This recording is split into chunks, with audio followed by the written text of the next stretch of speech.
આજ રોજ મહાકુંભ 2025નો 33મો દિવસ છે. તો ગત 13 જાન્યુઆરીથી શરૂ થયેલા શ્રદ્ધાના સૌથી મોટા કાર્યક્રમમાં અત્યાર સુધીમાં એટલે કે ગુરુવાર રાત સુધીમાં 49.14 કરોડ શ્રદ્ધાળુઓએ સંગમ સ્નાન કર્યું છે. ત્યારે કિન્નર અખાડાના મહામંડલેશ્વર કલ્યાણીનંદ ગિરી ઉર્ફે છોટી મા ઉપર આ દરમિયાન હુમલો કરવાની ઘટના સામે આવી છે, જે અંગે પોલીસે તપાસ હાથ ધરી છે. મહાકુંભમાં લોકોના સંગમ વચ્ચે એવી ઘણી ઘટનાઓ પણ બની છે, જેને લઈ લોકોમાં ભયનો માહોલ પણ છવાઈ ગયો હતો.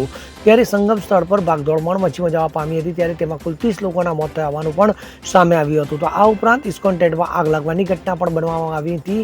ત્યારે આ બધાની વચ્ચે એક એવી જ ઘટના સામે આવી છે, જ્યારે કિન્નર અખાડાના મહામંડલેશ્વર કલ્યાણીનંદ ગિરી ઉર્ફે છોટી મા ઉપર કેટલાક લોકોએ હુમલો કર્યો હતો.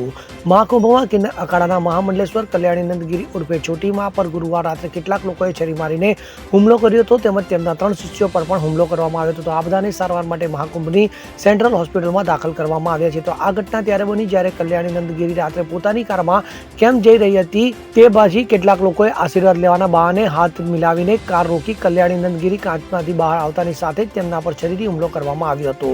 તો આ દરમિયાન બચાવવા દોડેલા શિષ્યો પર પણ હુમલો કરવામાં આવ્યો હતો. તો આ મામલે પોલીસે તપાસ શરૂ કરી દીધી છે. Bureau report CN24 news. હવે જુઓ દેશ દુનિયાની તમામ ખબરો તમારી આંગળીના ટેરવે. ઉઠાવો મોબાઈલ અને Google Play Store પરથી ડાઉનલોડ કરો અમારી CN24 ન્યૂઝ મોબાઈલ એપ.